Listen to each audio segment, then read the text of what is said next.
Support WrestleTalk!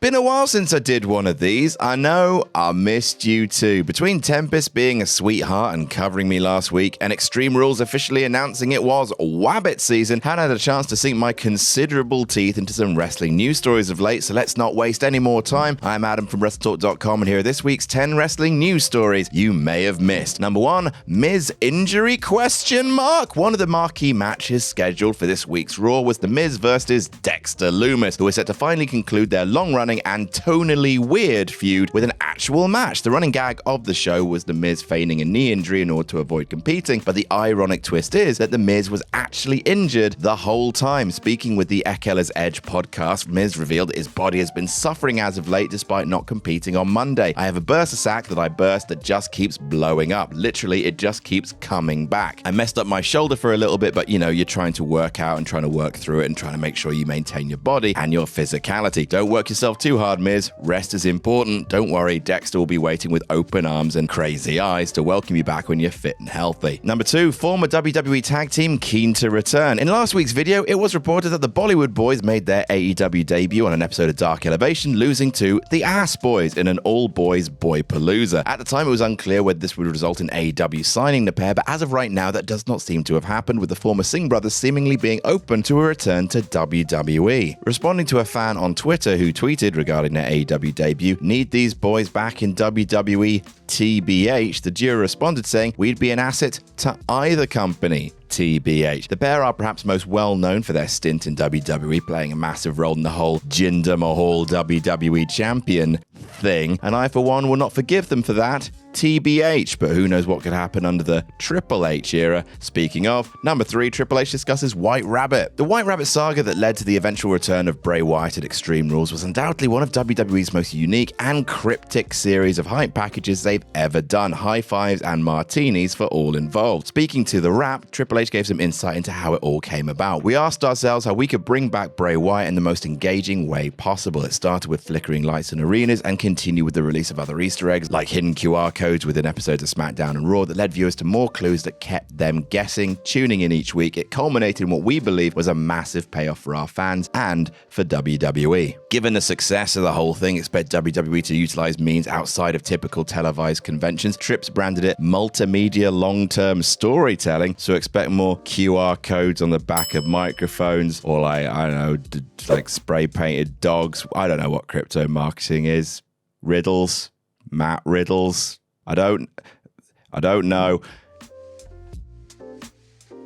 Number 4, The Rock on larger WWE role. While fans question whether next year's WrestleMania 39 will finally see the long-awaited showdown between Roman Reigns and his less famous cousin, Dwayne has found a way to not at all be helpful in clarifying whether he'll be in LA or not come April. Speaking to BNN Bloomberg whilst on his Black Adam press run, Rock was asked his thoughts regarding a potential WWE sale in the future and whether he had any interest as an investor/buyer. While he didn't answer this, he did say that whoever did buy the company would have to love the wrestling business, and did reveal that he had actually discussed a larger WWE role with current co-CEO Nick Khan. Nick and I have talked about that, and we always enjoy that over a bottle of Terramana. Hey, that's a good plug, Dwayne. That's weird that you would mention it, because that's the tequila company that you own.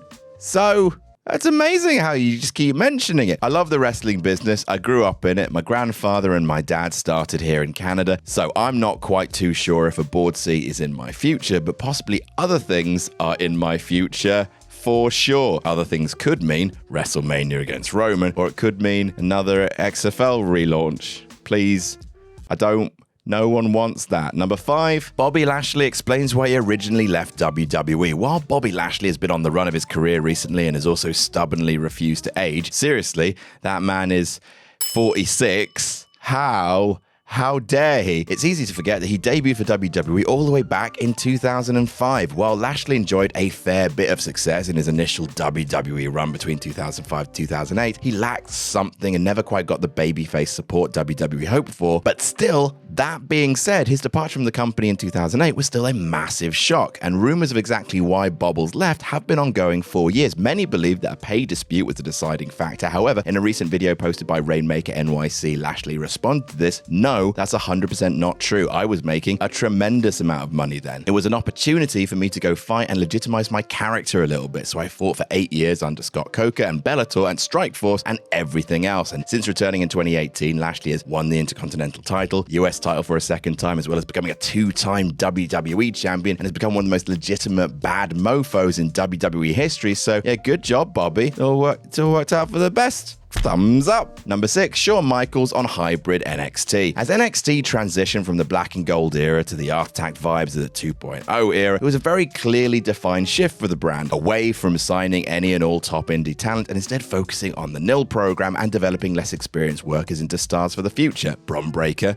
etc. However, with the changing of the guard from Vince McMahon to Triple H, seeing NXT transition away from 2.0 and to white and gold, it's become much more difficult to put a finger on what this NXT actually is. It could almost be described as some kind of hybrid NXT, eh? HBK, speaking to Connor Casey of comicbook.com, current NXT boss Shawn Michaels spoke on it, saying certainly there was the black and gold, there was 2.0, and now we have, I think what I guess is, a hybrid. I mean, we don't want this NXT to really have to be defined as anything other than your NXT, to be perfectly honest. I don't want it to be Hunter's or Vince's or even mine for that matter. This is the NXT that belongs to the men and women of NXT that come through our system and to those passionate and loyal fans that watch us and support us, to be perfectly honest. Thank you for being perfectly honest, Shawn, but also, what does that mean? Are we the authority again? Number 7, Becky Lynch seen without arm brace. Big time Bex has been sorely missed since separating her shoulder in her match with Bianca Belair at SummerSlam, while Damage Couture has filled a gap on Raw's women's division since then. A returning Lynch would most certainly be appreciated sooner rather than later. Well, it turns out there may be some good news afoot, as WWE's public relations Twitter page tweeted out a picture of Lynch crucially no longer sporting an arm brace while attending the Advertising Week New York marketing event on October 18th. While this brings us no closer to knowing a definitive timescale for Lynch's in-ring return, this must be taken as a good sign that it may not be as far away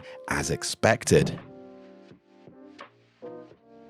Number 8, Jim Ross considering retirement. AEW's good old JR, Jim Ross, has been with the company since Dynamite's inception in October 2019. However, it's difficult not to notice the legendary commentator's appearances have become more and more irregular as of late. JR has primarily only been appearing for the latter half of most editions of Dynamite, as well as certain matches at major pay-per-views instead of a full-time schedule. And with little over a year left of his current deal, the Boomer Sooner has been weighing up his options. Speaking on his podcast, Grilling with JR, Ross opened up about his future. "I think my contract with AEW is about another year and change. I'm looking at finishing that out and then taking it from there, so that means I'm thinking about retirement. I haven't talked to Tony Khan about this, but when I signed an extension, I think for 18 months or something like that, and it's still in effect, I'm happy with that arrangement. We'll take it 1 week at a time. I don't know if I'm going to stay or if he wants me to stay. I think he does, and I know I do, but I also have to be realistic. I'm not a young kid." Number 9, MJF tells wrestling legend to jump off a bridge. MJF's most recent god-tier promo on this week's Dynamite has once again had the wrestling world talking, with inevitably some notable legends weighing in to heap praise on the generational talent. Hardcore icon and fellow legendary promo Mick Foley tweeted in response to MJF and William Regal's back and forth with, "MJF has some serious skills. While I might not believe every word at @the_MJF says, I believe that he believes every word he says, and that's important." High praise from Mick, whilst also being enough of a backhanded compliment to garner a typically characteristic response from MJF. "Everything I say is true, especially here, right here on Twitter. Now go take a Nestia plunge off a bridge, Mickey." The Nestia plunge was that scary bump McFoley used to take off the ring apron, by the way. So yeah, MJF was pretty much telling him to go die. He's a good boy, isn't he? Number 10, Chris Jericho and CM Punk's unique record. Finishing up on a little cool wrestling factoid for all you fine folks, with Chris Jericho recently capturing the ROH Championship for his 8th world title in wrestling, or the Ocho, I suppose. He has become part of a unique club with none other than the currently suspended former AEW champion CM Punk. The shared record which Punk and Jericho hold is that they are the only wrestlers to ever hold all the following titles: WWE, World Heavyweight, AEW, and of course the Ring of Honor Championship. A truly remarkable feat spanning numerous legendary titles. However, Punk does have a one-up on Jericho, having also held the ECW Championship. And Tony, I know you're going to want to Please don't bring that belt to AEW. You've got 55 already. Please stop it. You've got a problem. And that's our list. What's been your favorite piece of wrestling news of the week? Let us know in the comments. Don't forget to subscribe to WrestleTalk for up-to-the-minute breaking wrestling news. And never forget to jam that jam.